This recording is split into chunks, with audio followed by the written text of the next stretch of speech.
Warning, the following program is designed for casual wrestling fans and is meant purely for entertainment.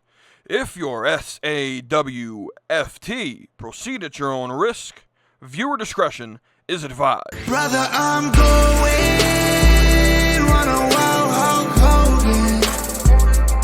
If I like get some moment, I'll make sure it's an explosion. Cause lately I've been seeing stars trying to kick out of this joy cord. But it's no holds barred. Middle fingers like I'm Stone Cold. And what is good, everybody? We are back with another episode of the Slappin' Meat Wrestling Podcast. I'm your host, We Too Deep, as always on Tuesdays, joined by the one and only DJ Wavy D, who just got back from Vegas. So before we jump into breaking down WrestleMania, we got to hear about the trip. You know, Kara wants to hear some pool party stories. So, how was it? Not gonna lie, we got out there. You know, as you can tell, my voice isn't quite there. I just got it back yesterday. I literally had to try and scream to get a word out. Like my voice was gone yesterday. People couldn't even hear me. I was trying to order a fucking a sandwich at McDonald's. See at the airport, the guy couldn't hear me. I had to write it at my phone. But yeah, we got there. The weather wasn't the greatest as far as I guess before we got there, the weather was 85. And then as soon as we leave, the weather's 85. When we get there, the weather was 70, 72 the whole week. Their whole weekend.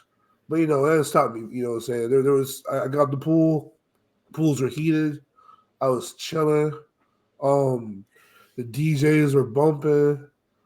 And there was only 2 days in a row where I spent all day in the pool, because there was the first pool party we went to.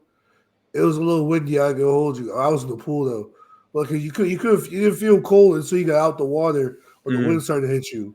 But I was in the water chilling, and then later that evening, we went to I got stuffy nose.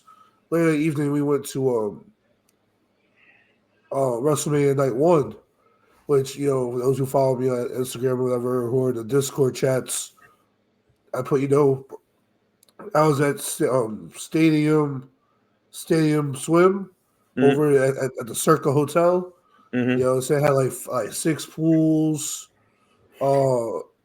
big screen TV of WrestleMania going on, big viewing party, had food and drinks available. Admission together was only $40. Compared to restaurants or bars, where it was $100 just to get a table. Right. I was in there in the water with baddies for just $40. For night 2 WrestleMania, excuse me, we were at another pool party early in the day. And then there was this bridal party. I think she was there for her bachelorette party or whatever. And one of the friends in the group, I low-key kind of caught, was eyeing me down a little bit. And mind you, this was on Sunday, so I had no voice. Right. So even if I wanted to talk to her, I had no voice to talk to her. He really had to holler. So then, exactly. And so she made eye contact with me, and I saw her friends try to push her at me. They're like, "Yo, go talk to him, whatever." And then finally, the bride, she pulled me in to dance with one of her friends. The girl was eyeing me, right? And we danced slightly. Well, mind you, at this certain time, so WrestleMania started at 4:00, right? Over in Vegas. Over in Vegas, right? This is 3:30. I'm like, yo, I gotta start catching an Uber pretty soon to get to the other hotel. And I'm like, the Uber from the day before, the Uber took about 10 minutes. So I was like, and then I was like, you got the welcoming, and then you got the intros, Stephanie McMahon's gonna say something. I was like, maybe I got a little buffer time to get there. But I started dancing with her, and then I kept looking at my phone a little bit. I was like, I gotta get this. I gotta get this Uber. Right. And then eventually, but before I get her number or anything, see what she was doing later. I was like, I left mad abruptly. I was like, I'm sorry, I gotta go. And then, but like, I had no voice, so to her, it just looks like a guy was dancing with her and just randomly just walked away. Right. She was a fine like Middle Eastern Middle Eastern woman. So, okay. Another fun time is Saturday morning. I went to Stand Deliver. Yeah. Which had great seats, boy. Yeah. I bought them the night before. Or no, that morning. I bought them that morning, I think. Or right. One or the other. I was probably 2:00 in the morning. I bought them like 2:00 in the morning. Okay. I was like, I got some great ass seats. Head on. It was amazing. The show was great. Yeah. That's the start. That was the start of me losing my voice. I was yelling at Stand Deliver, and then went to the pool party where I was yelling and screaming. Went to WrestleMania Night 1 where I was yelling and screaming. A bunch of fans in the pool. We were singing all the songs and right. Roman Reigns, Roman Reigns, and then went to the WrestleMania nightclub or Wrestling nightclub. The Mark Henry one, right? Yes, it was put on by Remix Rumble. If you want to look them up on TikTok or on Instagram, amazing promotion. Remix Rumble. The guy started out of his mom's basement or out of his basement. I don't know. He started somewhere. Just local fans getting here to watch the show and listen to music. And now he goes out to all the big shows like WrestleMania, SummerSlam, all this stuff. And they rent out venues. They bring in wrestlers like Mark Henry was there, R-Truth, D'Lo Brown, Top Dollar. They all made appearances, and we're on stage, and everybody was hyped and stuff. Not gonna hold you, it was like 95% males. Yeah, but I saw your video. I was like, it was 95% males. I was like, we was vibing though. Right. But yeah, that was pretty much how I lost my voice, and now I'm in recovery. Yeah. This right here is like 15 times better than it was this time yesterday. So let's dive on in now. We're not going to do a let's get cooking. We got to do a deep dive on 3 shows. We're going to do night 1, night 2, and Raw from last night. You did watch all of Raw, right? Yes, I called up. I tried to watch it live. Yeah. I started watching like 10 minutes late or 15 minutes late. And then my Netflix, usually you could rewind to start to the beginning, but it was tweaking. I couldn't restart it. So I said, fuck it. I'm just going to go to sleep. Just watch it. And watch it later. So I caught up. Right. So let's start with WrestleMania Night 1. We'll start. We won't do like a move by move breakdown, but we will do all the matches. We got Jay versus Gunther, and we get the moment we kind of expected. I know I predicted Gunther to win last week, but there's a little bit just me hoping. I knew Jay would win this match, especially with it starting. Wavy D told this, last week. If Jay and Gunther start the show, they're not going to have Jay lose. So we kind of all knew this was going to happen. You were there in Vegas, and not necessarily in the crowd, but how was the response to Jay winning? I heard the yeets from across the town. You know what I'm saying? Across the city, I can hear the yeets. Right. You know what I'm saying? They're pouring out of the stadium. They were into my pool party. Now we was eating it up. The crowd was eating it up. The fans at the viewing party were Jay fans. Yeah. There are definitely some Gunther guys in the crowd, but you can't help but to eat along. Right. They were surprised. We were all surprised about the tap out. Right. So that's kind of what I wanted to talk about. The match itself wasn't anything special, but I don't really think we all thought it would be. But the tap out. And at first I was confused by it. At first I thought, oh, well, that just made Gunther look silly. But if we go back and actually look at sort of what happened, Gunther, I don't want to say has a history of tapping out when submissions are in him because he doesn't really get put in submissions a lot. But the last time this kind of happened was Dragunov Gunther 2, which isn't the match everyone talks about. This is the second one on actual NXT where it was sort of the same thing. Dragunov got him in a rear choke and he tapped in like 2 seconds. So it is sort of the lore that Gunther doesn't, that Gunther taps pretty quick once he's in a submission. But I also think we got to figure, I mean, he took 3 splashes right before it. So it does make somewhat logical sense that he was out of breath and he taps out. It was surprising. I know a lot of people probably wanted the 1, 2, 3 finish, but you also got to think the story they've been telling this whole time was Gunther choking out Jay, Gunther choking out Jimmy. And so the story just turned it around to Jay's going to get him back by choking out Gunther. Anything else about this match, that you want to add to? I walked into the arena as the match was starting. Right. So I didn't see the initial introductions until I went back when I was on the plane and rewatched the start of the match. I like Jay's entrance. It was, it was flashy, but not like too over the top. It was like just the right icing on the cake for WrestleMania entrance. Gunther, business as usual. Right. The match started good. It didn't take too long. It wasn't bad like Jimmy versus Jay. Jay actually had some nice moves in there, some little repertoire. It wasn't just super kicks left and right. Right. And I'm happy with the match. I'm happy. This match was always about the moment and the payoff. Which brings me to my question. Does this being essentially a local time afternoon show, I don't know why they decided to. I don't know how the stadium's designed. I know it's a dome, but it's like open air.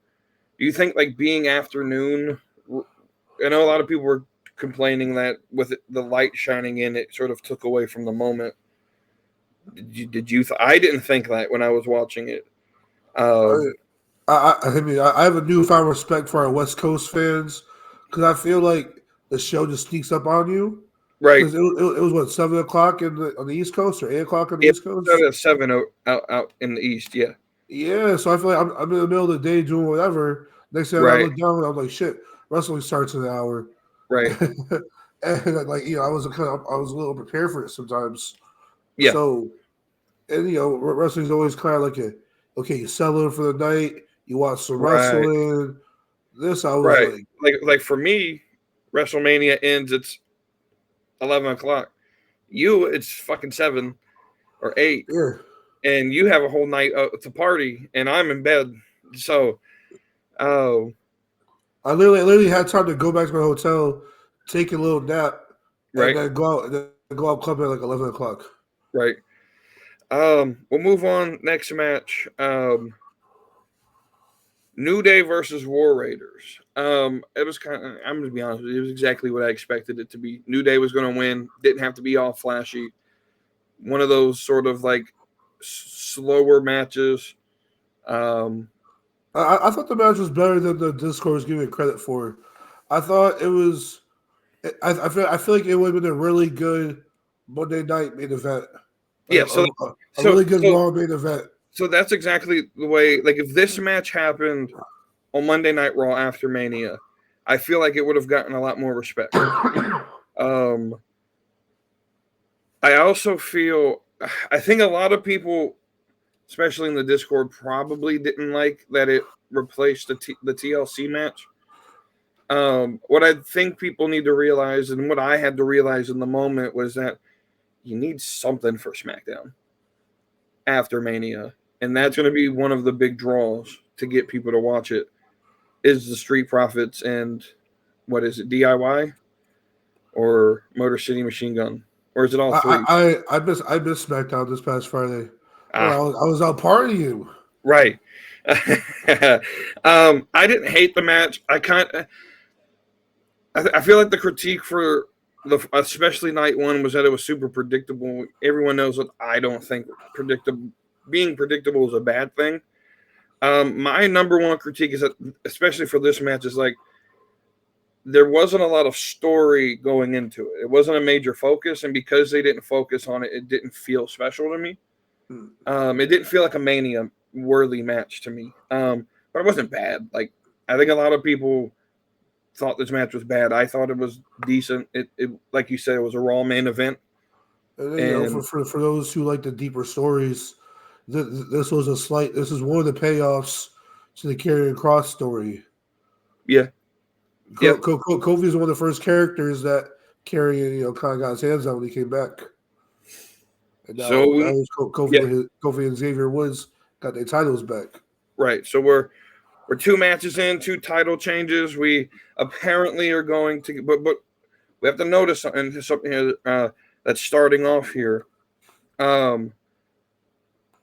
We're getting a reset in our champions, but we're also, if we notice, and we'll talk about this more on when we talk about night one's main event and other stuff, there's a thing WWE's doing, and I kind of predicted this, where they've been super focused on baby faces, and now there's like this swap to all the popular characters are being heels, and they're going to be heel friendly, I feel, over the next year or so. And so with that being said, we move on. We got Jade versus Naomi. First thing I want to say is Naomi's new entrance song, I think, is really good. There's no way Def Rebel made it. There's no way. There's no way. There's no Naomi tagline at the top, at the front of it. It's just the song. I'm not sure if I'm a fan of like the caution tape type attire, but I can get over that. What did you think of this match? It was better than expected. Right. So right. I kind of this match being either one of 2 ways: either being a car crash, right, or being very good match. And it turned out to be more of a very good match. The two women put on a great show. Naomi, she has a history of being a good working partner. As far as like she's a good hand. She's a reliable wrestler. Do I like all her movesets? No. Right. But she's a safe worker. She's a good worker. She can sell. She can get you over. And also due to her athletic ability, that she can kind of sell some of the stuff that Jade wants to put her into. Where it's like put her shoulders, flipping her over, put her some other type of maneuver. Some women, look sloppy, but Naomi, she's athletic enough to where she can kind of makes it look clean. And Jade proved that she was more than just a super kick and two power moves. So she sold for Naomi. She did some other stuff, and she looked good. I enjoyed the match. I mean, was it high on my list of like match of the nights? No, but it was a very solid match, and we got not a payoff, but Jade got her revenge for the thing, and there's still more story there. I still think Bianca's behind it. 100%, and we'll actually talk about that when we talk about Bianca's match and the result. But 100%. So I'll be honest with you. I had to go back and rewatch this match because watching it live, I was trying to figure out if Jade was wearing like a bodysuit underneath her, because I don't know where she found skin color bodysuit. Like, I was literally trying to figure out what the hell. Also, Jade, do something about your whole titty was showing at one point. But I feel like both of them kept pulling up on their things. Yeah, a lot, say, hey, Zoe Stark might have a point. Saying? You guys got to find ring attire. Speaking of that, Zoe, I'm going to need you to pick on someone other than Liv Morgan, because that's all you go after now is Liv Morgan. Hey, Liv Morgan's an easy target. I mean, you're not wrong. But, yeah, I enjoyed this match. But, yeah, there's definitely more story. I'm with you. That could be the next feud. Yeah. Zoe and Liv, Zoe and Shayna versus Liv and Raquel. That might be your feud coming out of this. I mean, it could be. It could be. We'll move on. LA Knight, Jacob Fatu, which was, I think it was you and Witters in the casual Discord voted this as match of the night. I need you to explain that for me. Because where's this smart man? All right, I feel like me and Witters we're always on the same page about a lot of stuff. Like 9% of wrestling, me and Witters are on the same page. Where's a very, very, very smart wrestling fan. So I would say just from the pure X's and O's of the in-ring wrestling, that this match is really good. It was a coming out party for Jacob. Mm-hmm. LA Knight still held his own, and I like LA's entrance. I thought that Solo would get involved and kind of cause Jacob the match, but I think the surprise factor of Jacob actually winning was added to being my match of the night. Let's see. I loved it. At first, I didn't quite catch it. I was like, "Oh, that looked different." Was when Jacob did the moonsault, LA turned it into his finishing move. Yeah, it was smooth, but it was the first time we ever saw it. So I thought they might have botched it. I was like, "Oh, he turned that into what's his whatever." Yeah, BFT or whatever his name, the name was called. Pick a better name. But that match is really good. Both superstars displayed their athletic ability, especially for their sizes and their builds. Like LA Knight is built like almost like a Randy Orton, but he can move. He's more nimble. All right, he moves like a cat. Right. And Jacob, small werewolf. So that's where he get his agility from. It was a showcase of two wrestlers who have sneaky agility, and they put out a really good match with each other. And the finish of the match, in my eyes, was a little bit surprising, which I liked. Yeah. I don't know necessarily if I thought it was surprising to me. I did pick Jacob to win. I just personally, for me, the match itself, it's not going to be memorable. It's not going to be the match we remember from this pay-per-view or PLE. But I do think it's going to set. I do think it's going to be the catalyst to the bigger story, which is Solo Jacob at SummerSlam. So I do think Fatu wins the match here. I think at some point, at whatever way it comes down, him and Solo will be one of the bigger matches at SummerSlam. Maybe before then, but I would save the match to SummerSlam. We got like 4 big events before we get there, though. So, really good match. The next match, we have El Grande Americano versus Rey Fenix, as Rey Mysterio got injured on Friday. Not quite certain how he got hurt. It looked like the injury came when the Creeds pulled him out of the ring. Part of me believes that Rey Mysterio was when they wrote the script, he was sort of a placeholder in case Tony Khan wouldn't release Rey Fenix. Okay. And so that's going to be my conspiracy about this, that Rey Fenix was always supposed to be in the match, but they weren't certain if he was going to be on the show. And so that's why they went with the Rey Mysterio route. And then once they had Phoenix, they could, they had to find a way to write Mysterio out of it.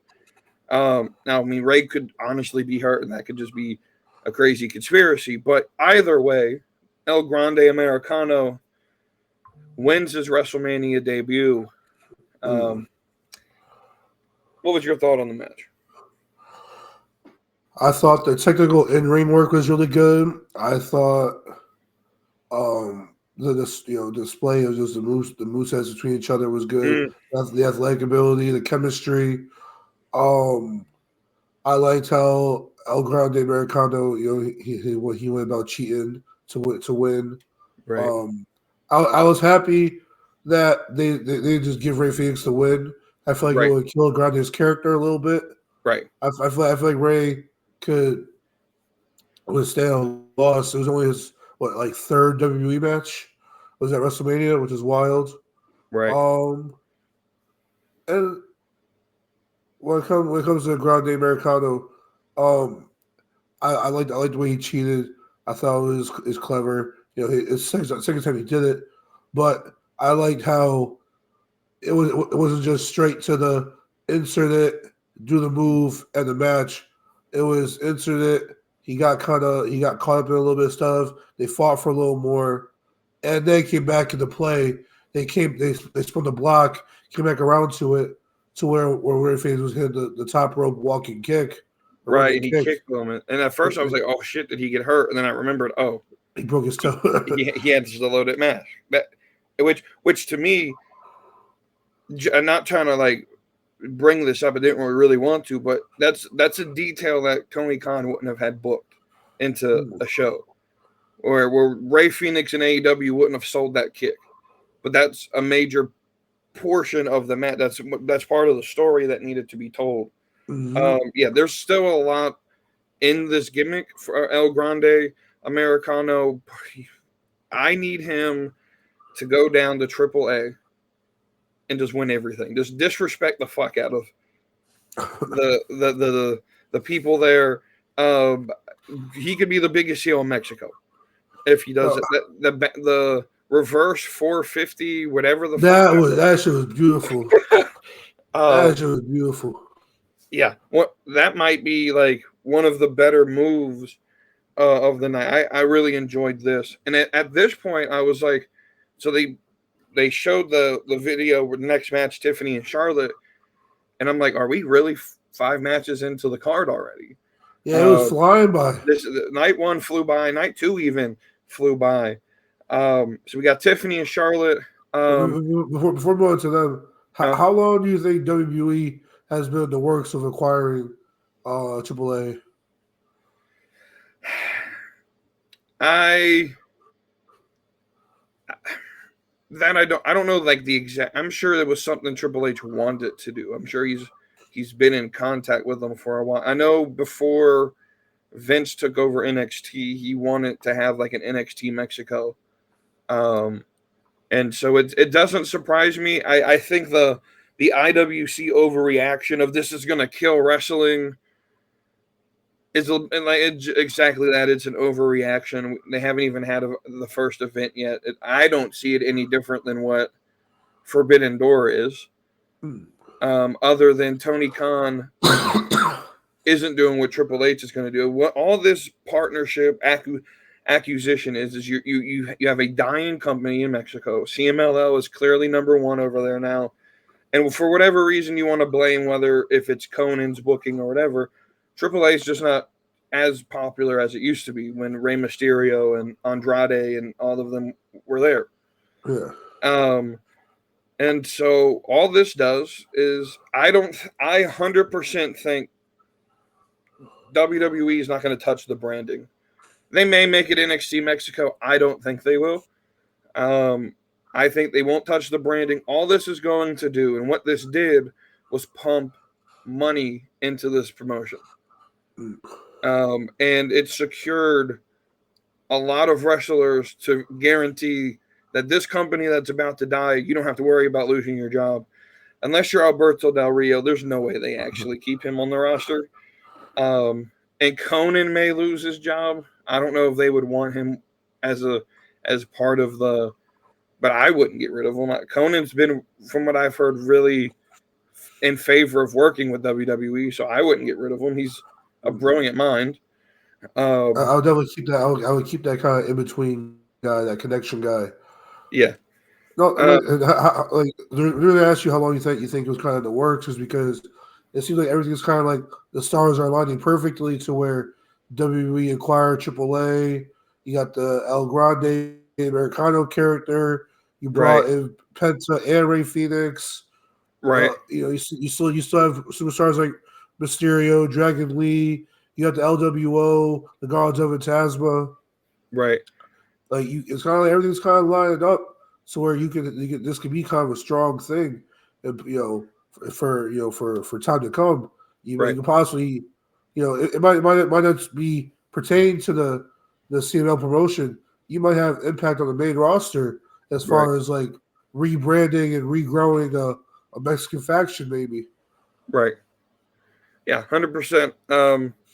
Yeah, I think for one thing we've learned is that Triple H really has a thing for foreign talent, like foreign wrestlers, and so he always gets attacked for being racist, and people only say that because he doesn't really push black wrestlers all that much. But in the meantime, which is crazy to me because you have the Street Profits as champions. You have Bianca as one of your top women's wrestlers. I also on that is like you don't really have a lot of main roster wrestlers who are like main event ready that are African American at this point. All of them are down in NXT. The Trick Williams, the Javon Evans, the Obafimis. When they're ready, Carmelo. I don't know why he's not pushing them, but I don't think that necessarily makes him, racist. There's, Well, I think he has recent luck on his side. He's being paired with the Miz. He's getting the Miz rub, and he went Andre Giant World Battle Royal. I also think Triple H made a sly comment a couple weeks ago and it may not apply to Carmelo, where he said something in these press interviews. Oh, there's a lot of people who get the call up from NXT who are comfortable in NXT, and then they stop once they get to the main roster. They stop putting in the work. I don't know if that's about Carmelo, but it wouldn't surprise me if it was. But my point bringing that up is Triple H gets labeled as like racist, but people don't see that he's doing a lot to push the Hispanic wrestlers. I mean, he's the only one that would ever think to start a push, which is Zelina Vega. So, which I'm not against it, but this could have been something that's in the works. I also think eventually Japan's gonna get a working partnership with, whether it's Pro Wrestling Noah or maybe it's New Japan. Who knows?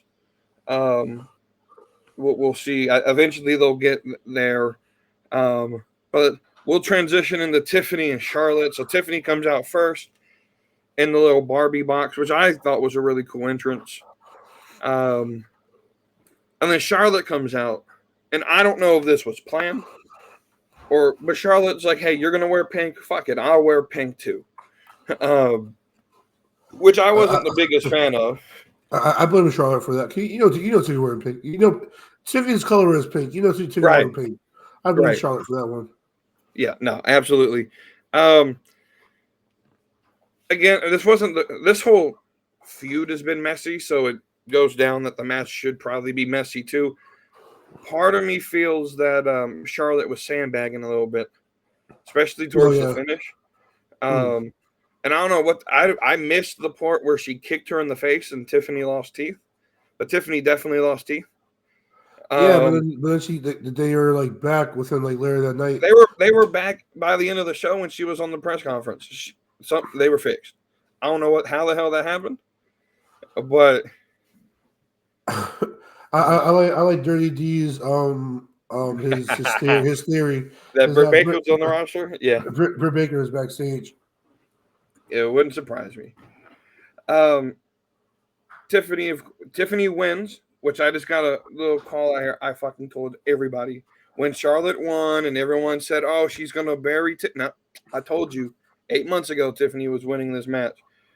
I don't think this was a chance. Now there was definitely a chance until Charlotte got her own way. She had her own way. I don't think.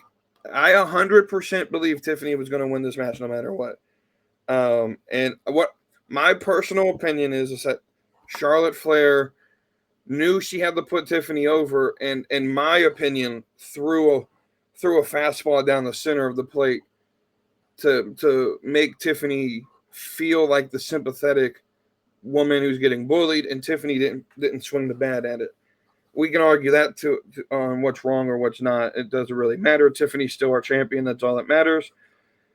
Charlotte can go take a vacation for all I care, and it could be a permanent one. If I'm being honest, we'll see on Friday what comes out of it. But I don't want to see Charlotte versus Tiffany anymore. We need something new for Tiffany. What was your thoughts on this match? Better than expected. Mm-hmm. I was expecting a car crash. Mm-hmm. I was expecting like a shoot fight. I was expecting like to go off the rails. Right. I was ready for it. I was excited for it in a bad way, but I'm glad that they worked out for the most part. There was some stiff moments, some stiff strikes, some stiff chops, some stiff kicks, but hey, they got it done. Tiffany's still a champion, so I'm a happy camper.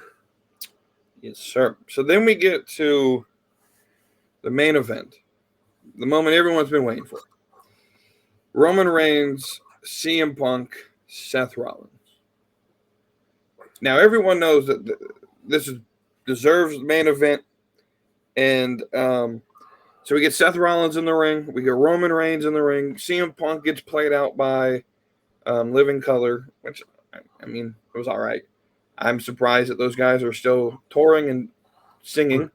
And they're like 84 years old at this point. It was a good little performance. It was good. He had makeup on CM Punk's shirt. Yeah.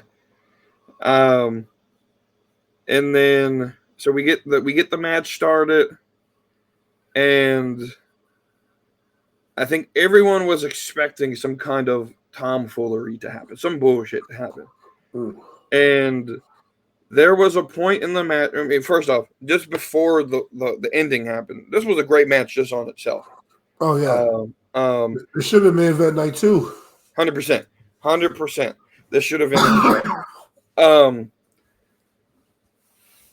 There's a point in the match where Paul Heyman goes over and he picks up the chair. Now, I wasn't even thinking of like a turn at this point. It was completely in the back of my mind. I'm over there screaming at the TV, Paul, what the fuck are you doing? Put the chair down. And so then comes the conflict of, do I give it to CM Punk?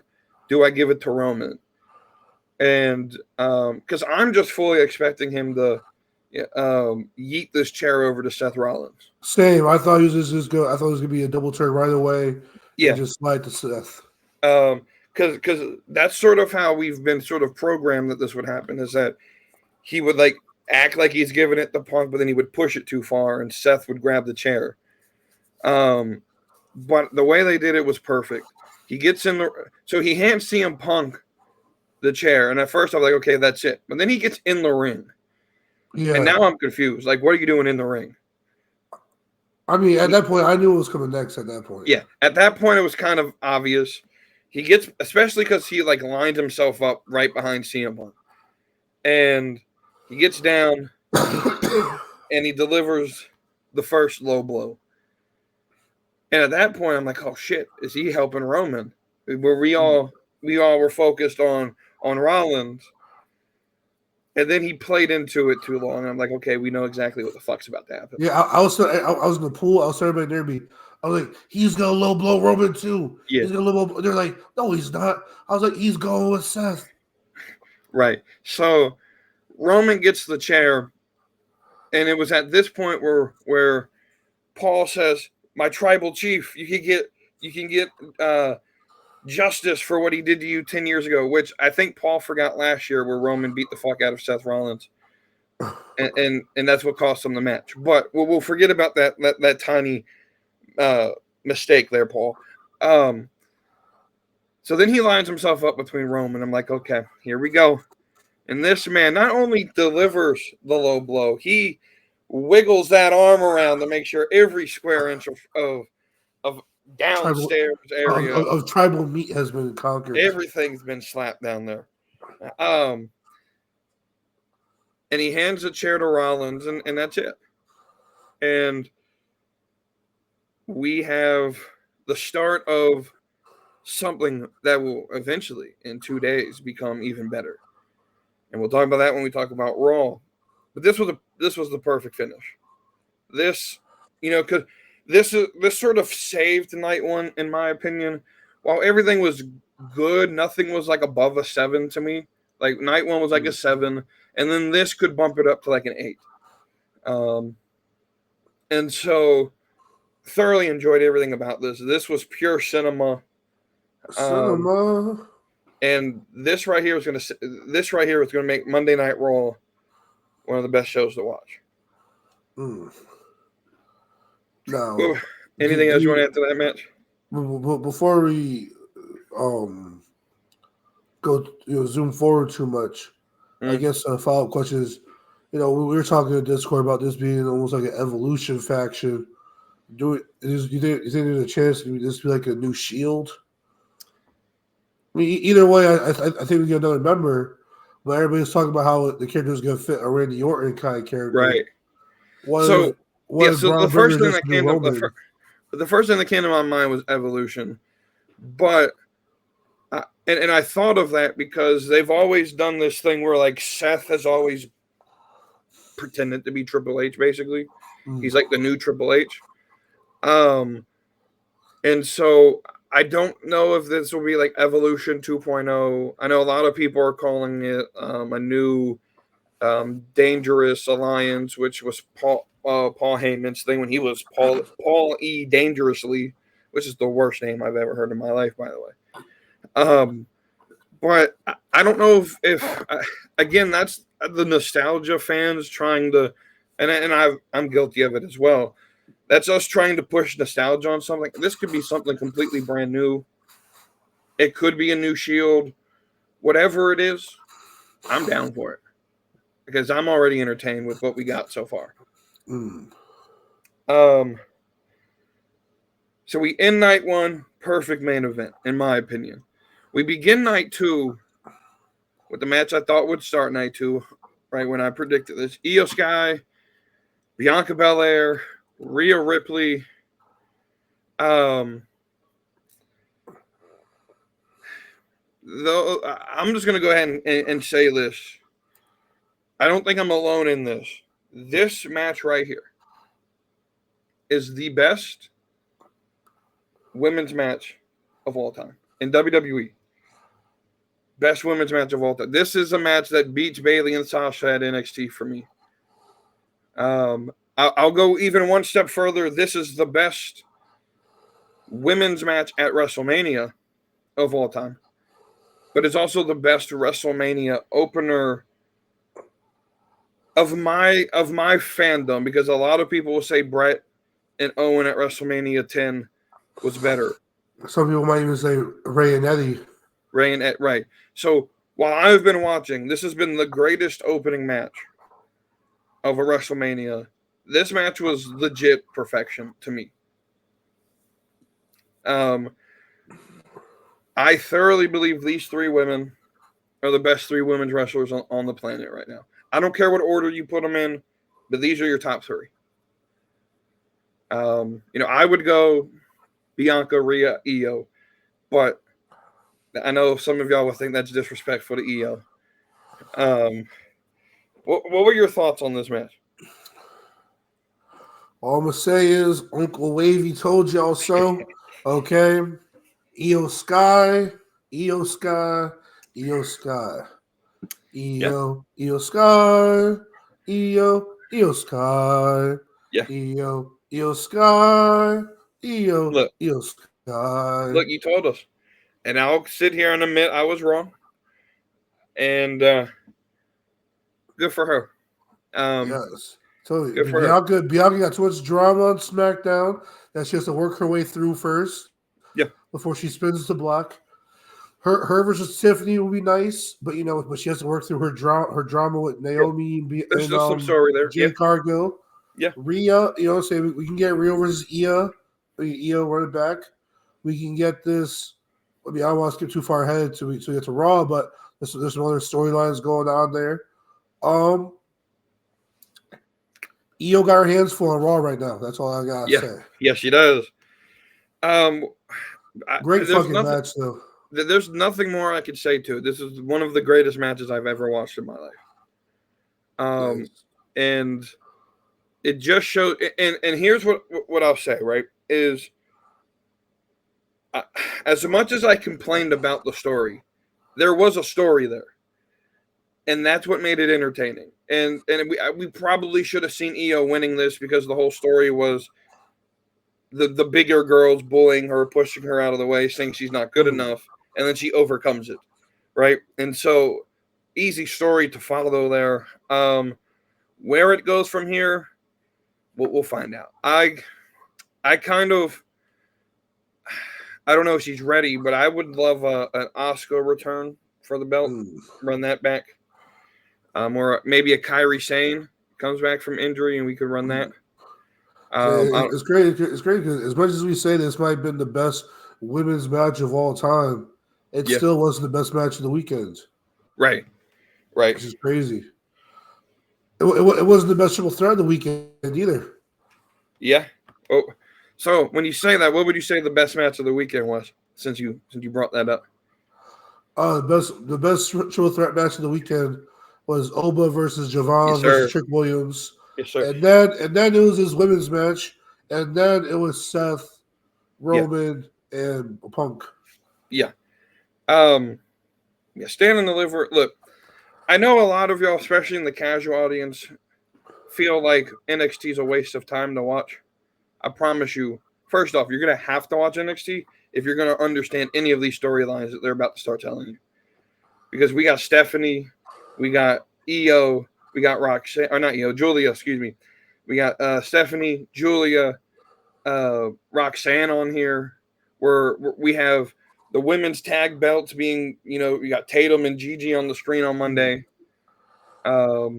And yeah, so you're gonna have to don't think of it like NXT of old or OVW of old, right? Where characters will be there, and it comes to the main roster, the whole different characters. Right. And I think that's the problem is a lot of people view NXT still as, oh well, this is just development, and when they're ready for us to watch on the main roster, then they'll put them there. No. This is its own brand. Finally, like we have to acknowledge that it's its own brand. It's got set characters. As much as I tried to tell you the other week that I think that a lot of the roster are going to be caught up. It may not happen because they'll be fine running the same roster. And who knows? We may just get 2 or 3 people changed. I would love if they do a draft, if Ava gets some picks where she could pick some Raw or SmackDown people to bring to NXT. So I do think, especially with Triple H and Shawn Michaels running creative, you're gonna have to focus on NXT. Think about it however you want. You're gonna have to watch it to understand some of these things that are going, because they're gonna mention NXT feuds, and they're gonna promote it a lot. We'll move on. We got the Sin City. I'm gonna call it what it actually is: the Sin City Extreme Rules match. Drew McIntyre versus Damian Priest. Drew gets the awkward Doom. I wasn't quite sure what to make of it. I'm gonna say this: I'm tired of them inserting the entrances of wrestlers mixed with the promotional stuff. If you want to have the match sponsored by Doom or by Clash of Clans or whatever, that's fine. But why the fuck were the Vikings or the War Raiders who are no longer Vikings, but they're dressed up like Vikings again?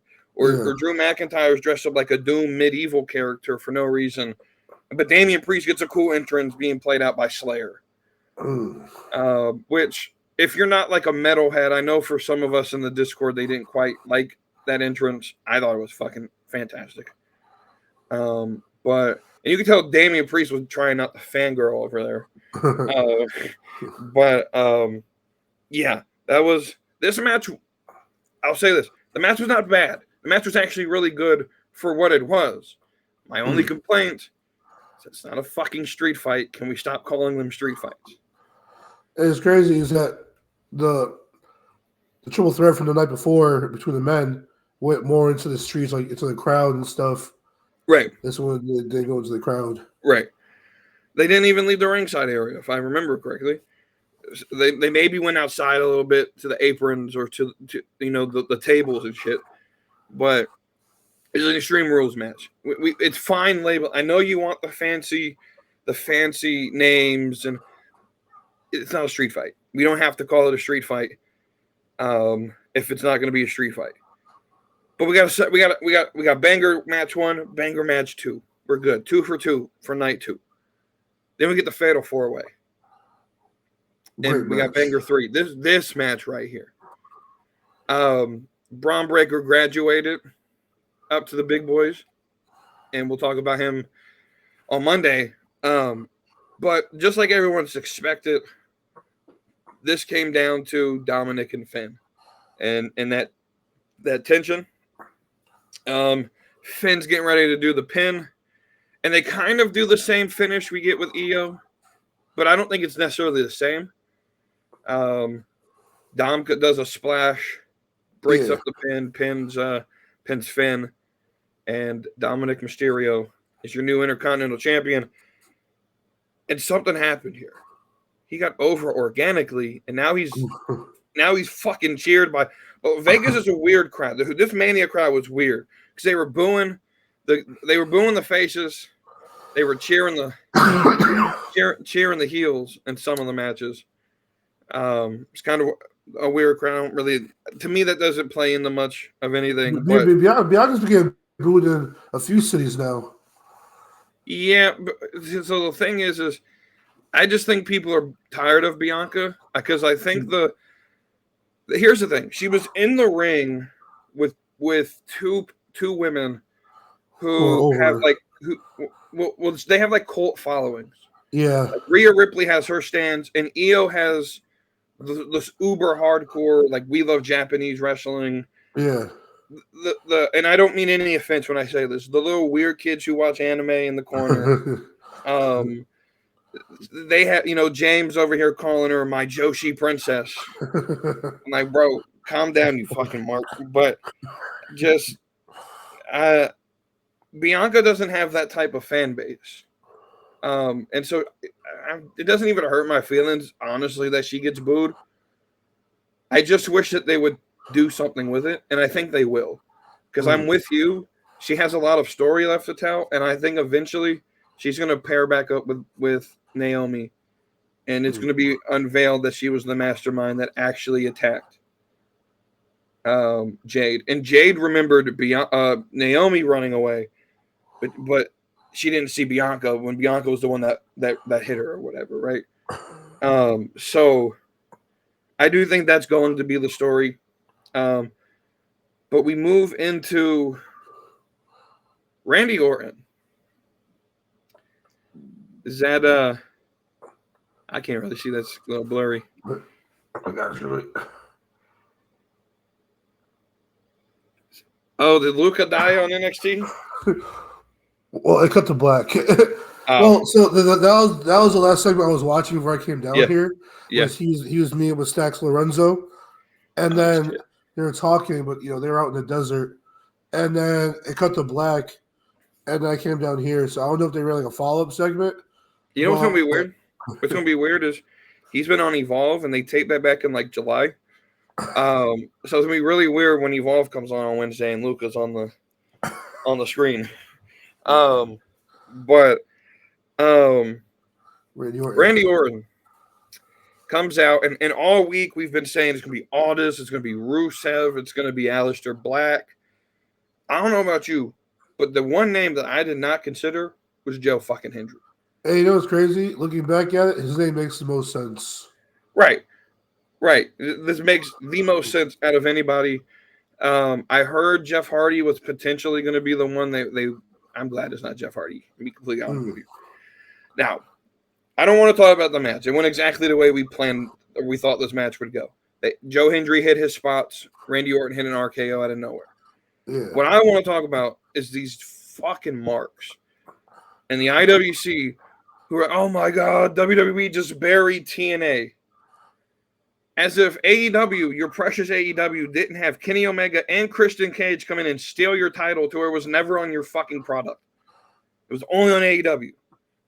What WWE just did was put your world champion on Mania, the biggest show of the year in the wrestling business, against one of the greatest of all time, Against a top 10 superstar of all time. who sold for Joe fucking Hendry. He's not buried, guys. He's not buried at all. And then he gave him the rub also. He gave him the rub. Right. I think people feel like, oh, Orton hit that second RKO was no, guys. That's the Randy Orton rub. Yes, it means he fucks with you. Right. Right.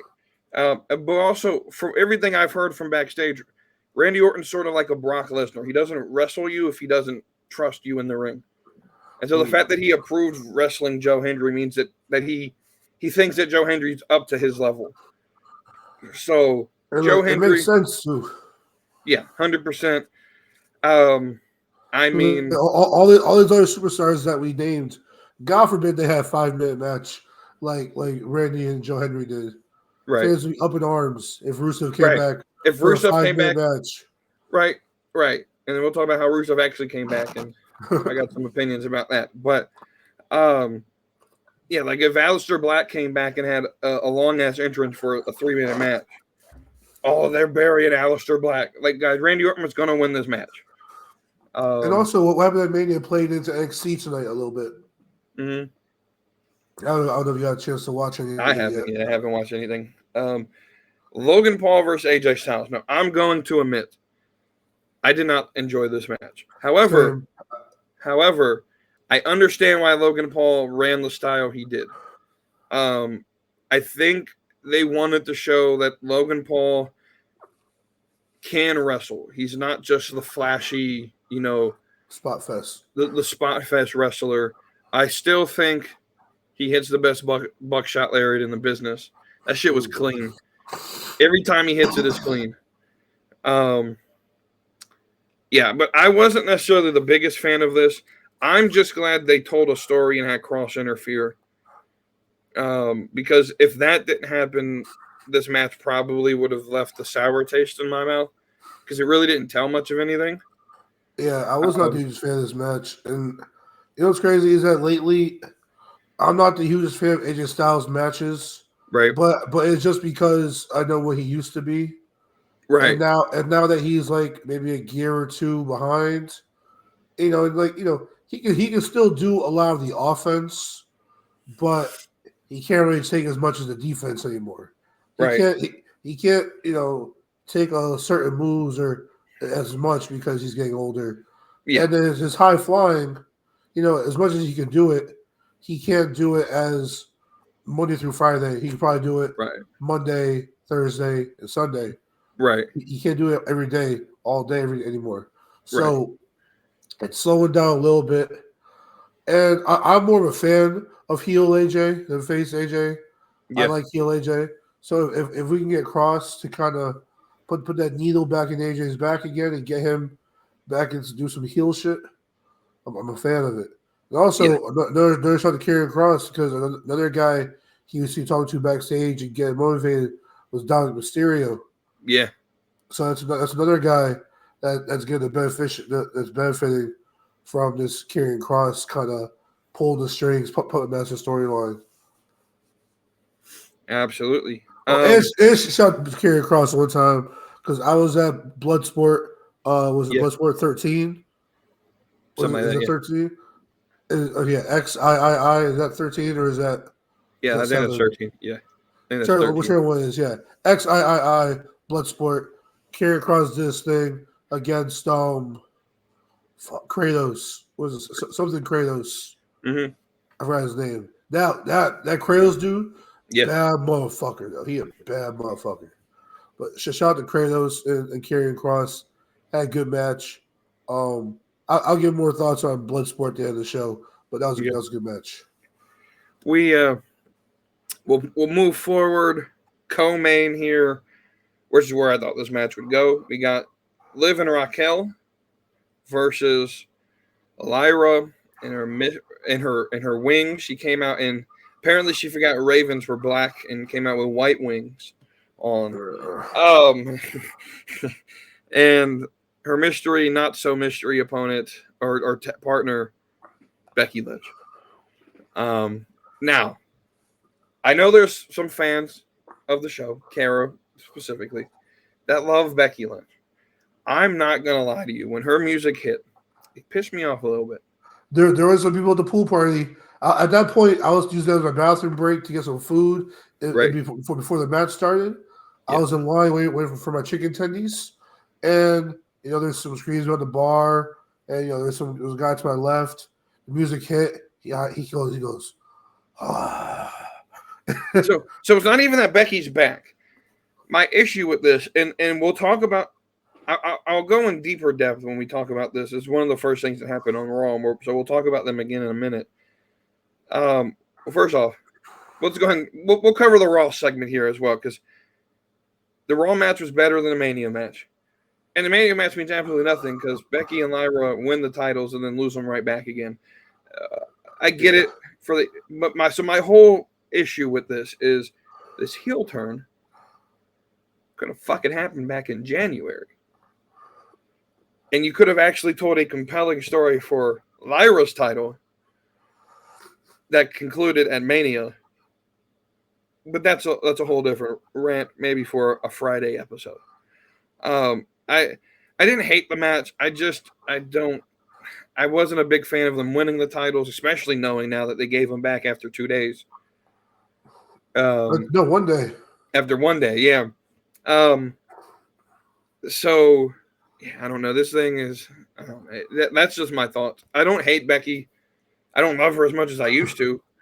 But yeah, when her music played, I was like, I knew this was happening, but a little disappointed.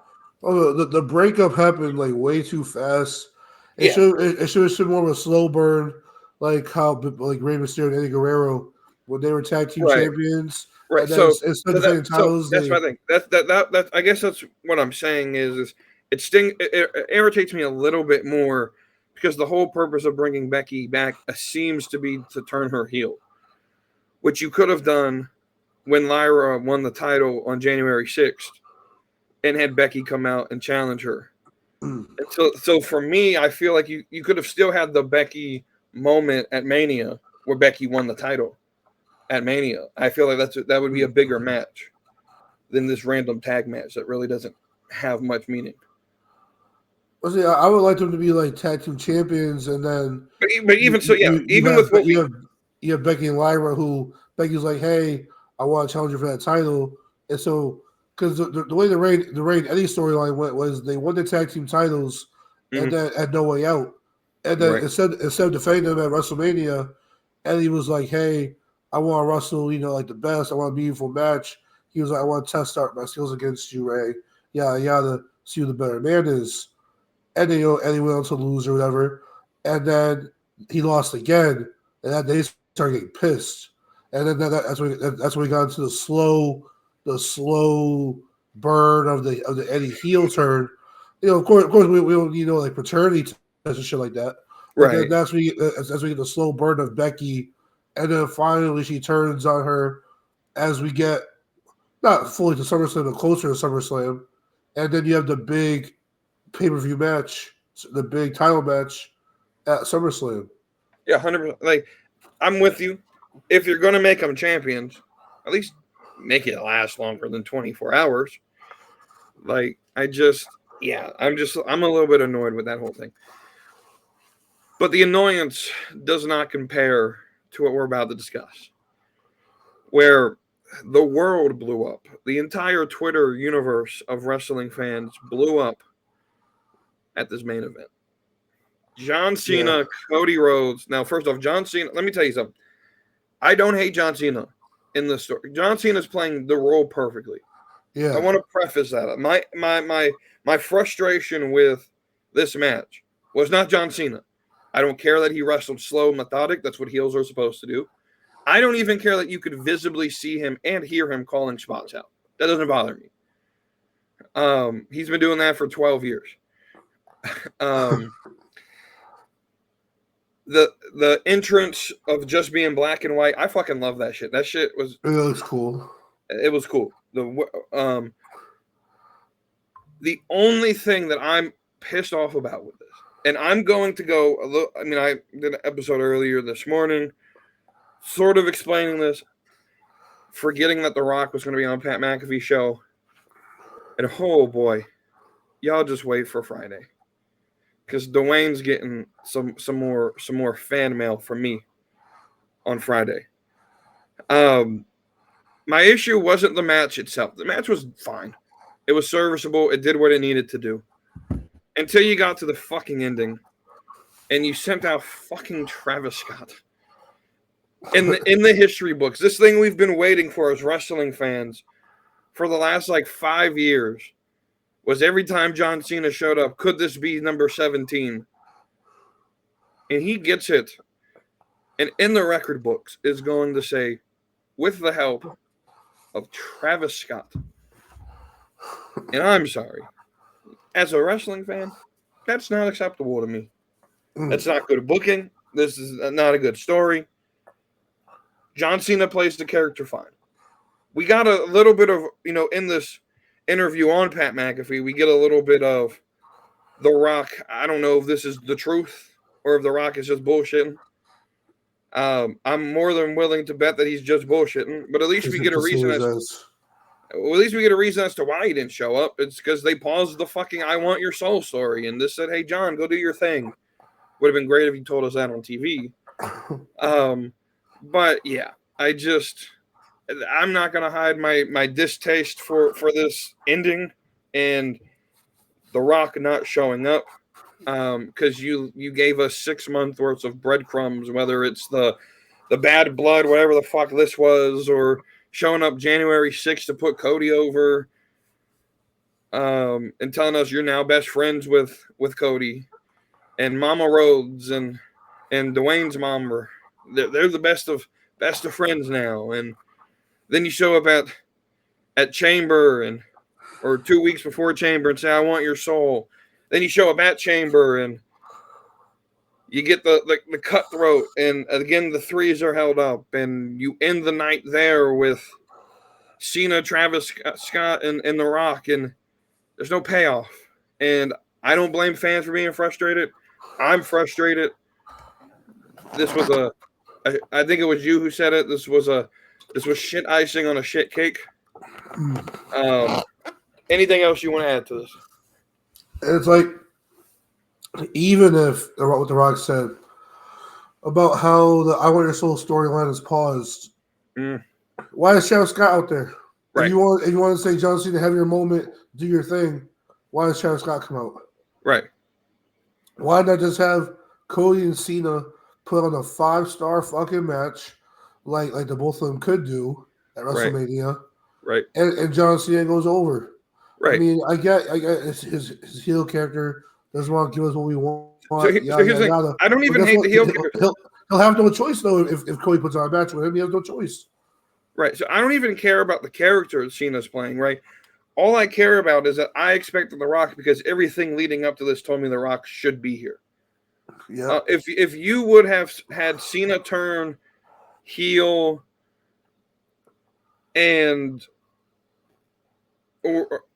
first off, I believe if Cena should have won Chamber, this should have come in and the build should have just been Cena had the perfect motivation. I want 17. You don't need anything more than that.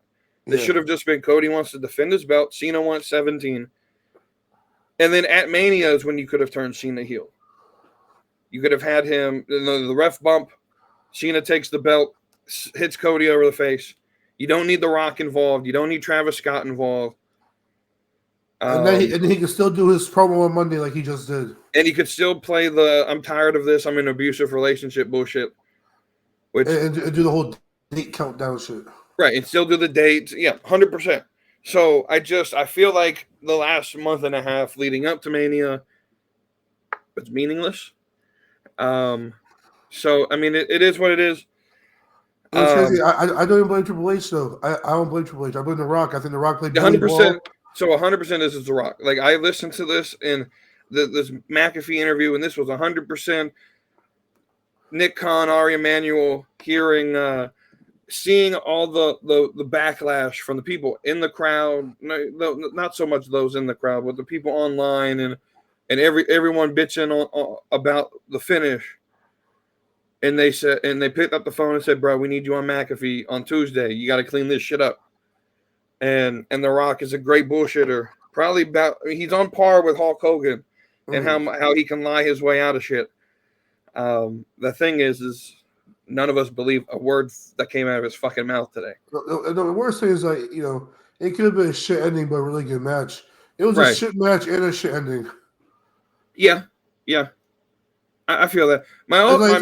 This man, Cody Rhodes, has been taking abuse after abuse for the past 2.5, 3 years, and you're telling me he lost to a belt, like a one title, a one hit to the head, and this man who went to war with Roman Reigns last year beat him after 1,300 days of Roman winning, and he loses it to Travis Scott.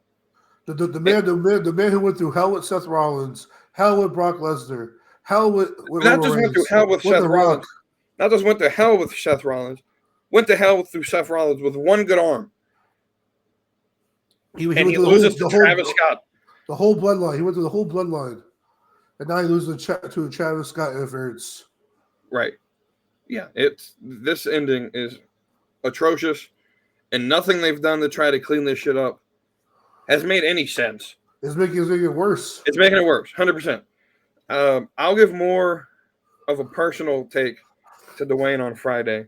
But we're going to transition into Monday. We'll still talk about Cena because he starts the show. The Vegas crowd cheered him, which is weird. What I like about Cena is he can play to the crowd, though. So they started cheering him like, bro, you don't get to cheer me after you just booed me on Friday. And Cena's great. I don't hate the Cena character at all. I don't blame Cena. I don't even really blame Triple H for this because I know this isn't Triple H's fault. And so, great segment. He's like, I got 36 dates, and I'm out of here. And I've already done 9 of them. And he said, and 27 more dates. And he says, appearances, not matches, appearances. And, and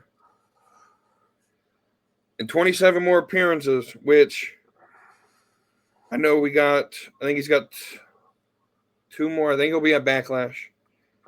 I think he's on 1 more on the road to Backlash. And Backlash is in like 2 weeks. So I think he's all the way till Backlash. I know he's at Saturday Night Main Event at the end of May and like 2 or 3 in June. So I'm assuming he'll be at SummerSlam. I don't know when this is going to end for him, though, because, 27 is not a lot for him to be on weekly TV and PLEs. So my prediction, I think, for this is if Cena plans on holding his title all the way to like the last date or whatever, he say he's going to be the last champion before he like ruins his belt or gets rid of his belt or whatever. Right. I think somebody from this new Seth Rollins faction is going to cash in Money in the Bank and keep the title going on because Seth Rollins is the savior of this industry. Okay, is going to save us. Is going to save the industry from John Cena. Okay, I like that. I'm not going to predict this because I don't know where the fuck it's going. Next segment, we kind of already talked about. Liv and Raquel gets their rematch. They win the titles back. Becky turns heel. Anything you want to add to this situation that we haven't already talked about? Raquel and Liv defend their titles at NXT tonight. They did. Decent showing. So go watch it. Go watch NXT. Yes, sir. So then we get the New Day out here, and they're talking about how they're the champions, and I don't exactly remember what they were saying, but we were all sort of expecting a tag team to answer them, and they did, just not the one we wanted. It was the Alpha Academy. Who else would we expect? I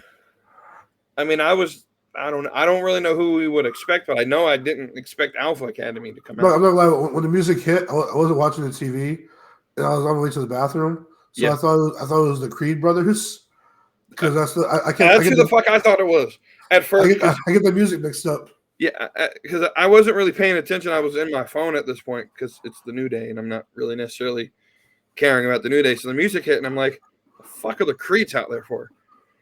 And then I looked up, I was like, "Oh, it's not the Creeds." First off, Maxine learned how to promo, and she did a very good job. Yeah, give her a 6 out of 10. So this looks like we're about to get a match, and then everything goes fucking dark. Well, I knew we weren't getting a match because the New Day was still in street clothes. Yeah. Well, that and I'm going to give you guys a little behind the screen. I know the IWC thinks this is giving away kayfabe. Kayfabe's been dead, guys. But it was a top of the hour segment, so we knew a fucking return was going to happen. And for why I bring that up, for those who don't know, the top of the hour is when more people are willing to flip the channels, and not that it matters because it's fucking Netflix, but if it's a 9 o'clock when this happens, and I'm watching a show from 8 to 9 or not 8:30 to 9, you're more than likely to have someone flip to your show at the top of an hour. Anyway, Rusev comes back and just destroys both teams. Now, I'm confused as to why Rusev came back during a tag team segment, but I don't hate it. I don't like the new music. I think New Day got out of the ring. New Day did, yeah. New Day did get out of the ring. They did. So they beat up Alpha. So this is obviously going to lead to him versus Otis. And I made the joke, and it wasn't really a joke, but Otis and Maxine versus Lana and Rusev, I'd pay to watch it. Not a lot, but I'd pay to watch it. So the only thing I don't like about it is the fucking new music. I wanted Rusev Machka. But it is what it is. I assume this is more of like his AEW kind of gimmick he just had. I don't remember ever seeing him on AEW, to be honest with you. He only had a couple matches. He was TNT champion for like a week, but I don't know what the fuck he was doing in AEW. But I'm going to give it a chance here. I know immediately everyone said they wanted Rusev versus Gunther, at least in the Discord. I'm fine with that. I want to see them on the same team. Yeah. I want to see this like European Alliance thing. 100%, especially if you add like a Drew McIntyre. Yes. And I'm trying to think of like they need a fourth, but like a smaller member who could do like just like Kaiser. I mean, Kaiser would be fine, but I feel like Kaiser should be alone, just personally. Pete Dunne? Yeah, Pete Dunne. Maybe like a Tyler Bate. I mean, you could have 5 members in it. Tyler Bate. Maybe even someone like Axiom, who, I mean, he is from Spain. I don't know if he'll be a good heel. But Nathan Frazier. Where's he from? I think he's from. Yeah, I think he's from the States. I could be wrong, but I do think he's from. Oh, you bring up Charlie Dempsey from New Corp. Dempsey would be great. Shout out Dempsey from Bloodsport. Yeah. But yeah, definitely would love a European greatness to Dragunov. There's a perfect name, Ilya Dragunov, when he returns. He's the person who's to overcome the alliance. See, this is wavy thinking 2 steps ahead. So Rusev, great return, nothing too special. I'm sure we'll get Lana eventually. You mean WWE legend Lana? Yeah, 100%. Lana, how she's a legend, I don't know. I get she's on a legend contract, but that makes no sense to me. It's all right though. Then we get Io Sky in the ring. Yes. And she is great interrupted. Promo. She cuts a promo. I don't remember what she said. 8 out of 10 promo. But she's interrupted by, now I'm be honest with you, when this person's music, when Stephanie Vaquer's music hit, again, not really paying attention to the screen, just listening. And I'm like, this music sounds familiar. Who the fuck is this? And then Stephanie walks out. La Primera. Y'all know how I feel about Stephanie Vaquer. Now, I made a tweet when this happened. I was a little bit in my feelings at this point. I was a little bit pissed off with WWE still from the Cena shit. And my tweet that I made was, as much as I love Stephanie Vaquer, this is a Tony Khan segment. And I still stand by this. This is something Tony Khan would have done. Just a random match with no story. But Triple H does something Tony Khan needs to take a lesson from. He makes a story at the end of it. Tony Khan would have just had this banger match. And by the way, it was probably better than anything on night one, this match. Maybe the main event was better. But this match, in and of itself, fantastic. But he makes a story out of it. And you have Roxanne attack Stephanie, which plays in NXT. No, she attacked Io. She attacked Io? Okay. Because I thought Julia. No. So Roxanne came out at first and attacked Io. Okay. And Stephanie was like, "What the hell, man?" Right. And then Julia came out and attacked Stephanie. And then Rhea Roxanne, and then Julia and Roxanne looked at each other. Right. And then Julia went and attacked Io, and Roxanne went and attacked Stephanie while they were in the corners, stomping them out. And then that's when Rhea's music came. Rhea came out, and then we got the stare down between Julia and guys. We got seeds. This is exactly what I think this is. There's this event that hasn't been announced yet, but should be announced here pretty soon. It's called Evolution. It's going to be held in Connecticut. It's in Hartford, right? Hartford? No, Mohegan Sun Arena, which is in Uncasville, Connecticut. Elkinsville?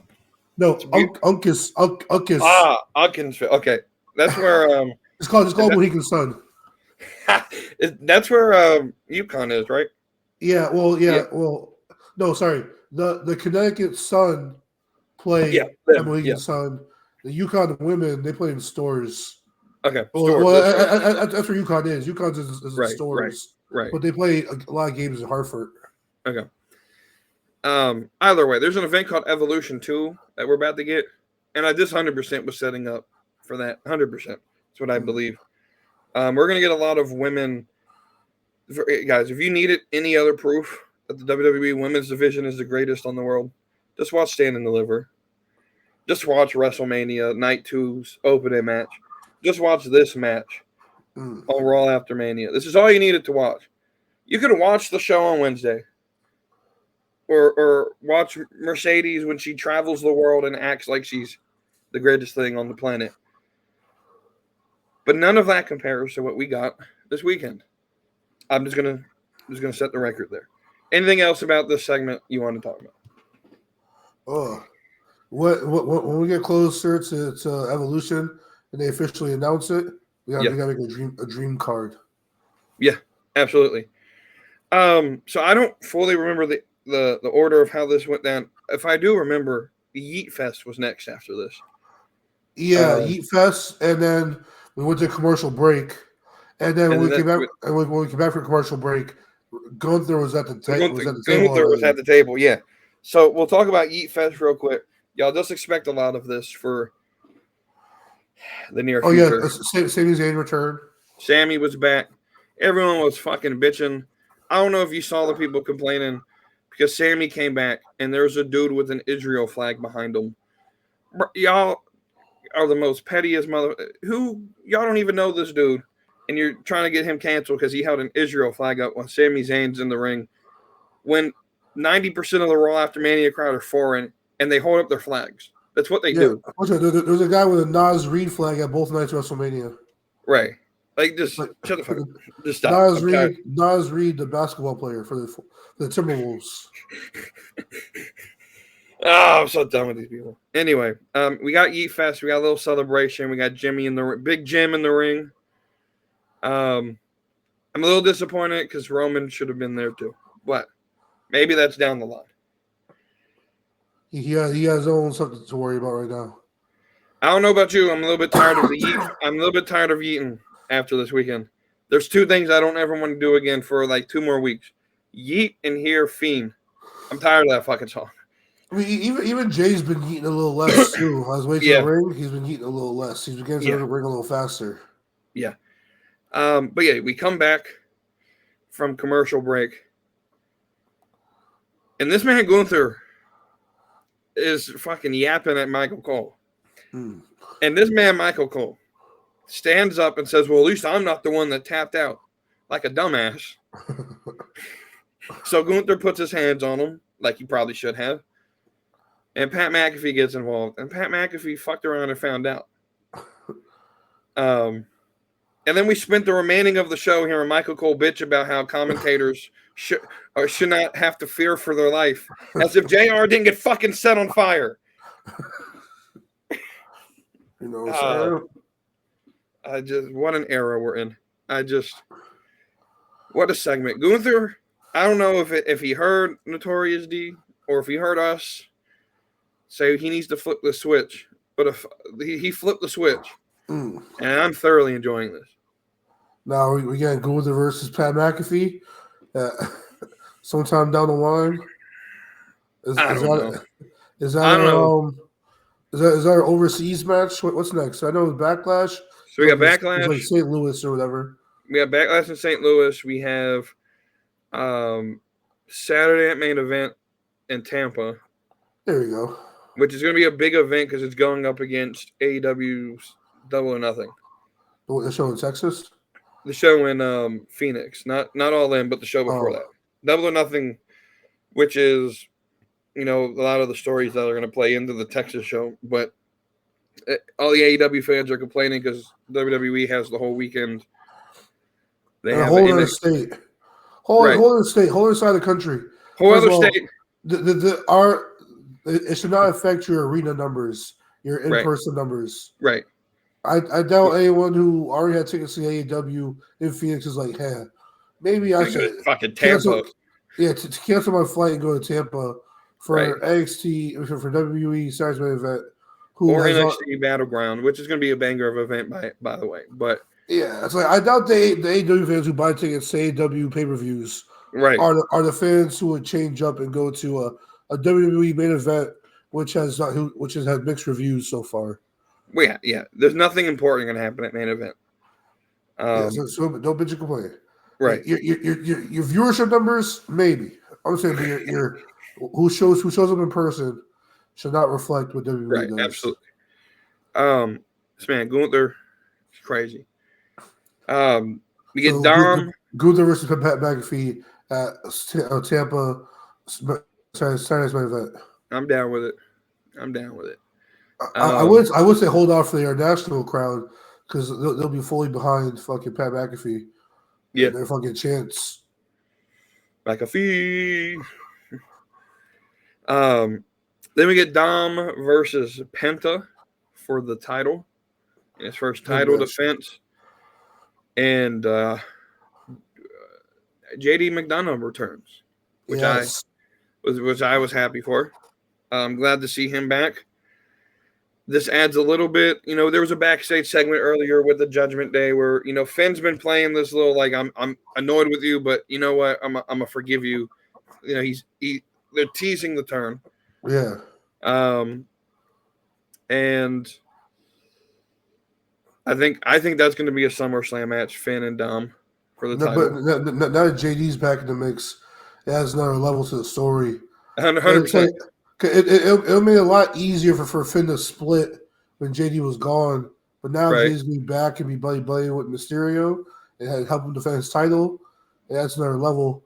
Unless you want to just split Finn and JD together, which you could do. But I don't know. It's interesting. It's interesting. I'm every time I'm like, oh, I'm tired of Judgment Day. They reinvent it somehow. And suck me back into wanting to care about this.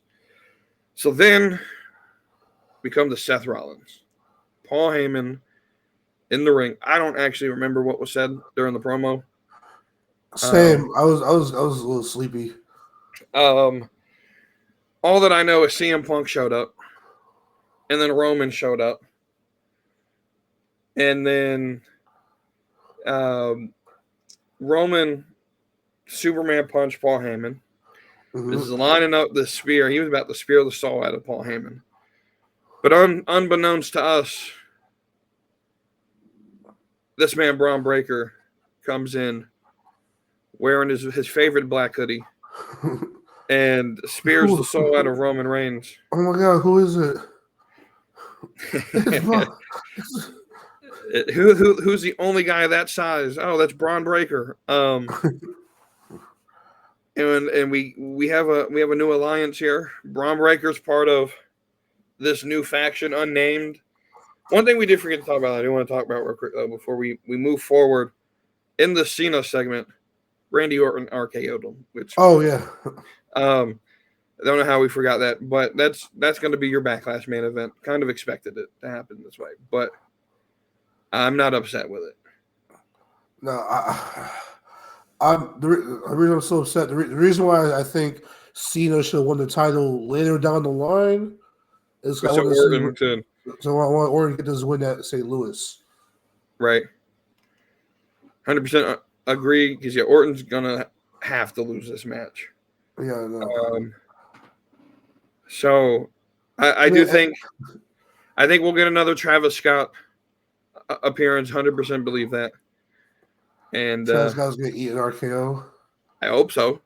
Better. But yeah, there's your Mania weekend. Anything else you'd want to add to this? For those who didn't go watch Stand Deliver, great show. The tag team match was incredible. The fans were into it. Apparently, I don't know. So when I was in attendance, the crowd seems like they're chanting at everything. But when I go, I don't ask people how the crowd sounds on TV. They said it doesn't sound that loud or whatever, yada yada. I will say, for the women's Phil Forward match, we were not the loudest because there was a lot of standing and looking spots or it's just the optics. Like when you're in a crowd and you can see someone just waiting on the outside for the next spot. That's what kills the losers sometimes. Right. But on TV, you don't see that, so you're more into it. I also got to say, I don't know how many times I got to explain this to people. WWE turns the crowd mics down. So, because I heard a lot of people complaining about night one sounding pretty low, which it did. But then I think it was Snuggle said that he knew someone who knew someone at the arena, and that they were pretty loud, which makes sense to me. Every live show I've ever been to, you think it's the loudest thing ever, then you watch it back and it's like, oh, I don't remember it being this quiet. They turned the mics down, and I know this because I sat behind when I went to Vengeance Day. I sat behind the actual dude who was controlling the sound. I saw him turn the mics down. I know this for a fact. Also, shout out to the.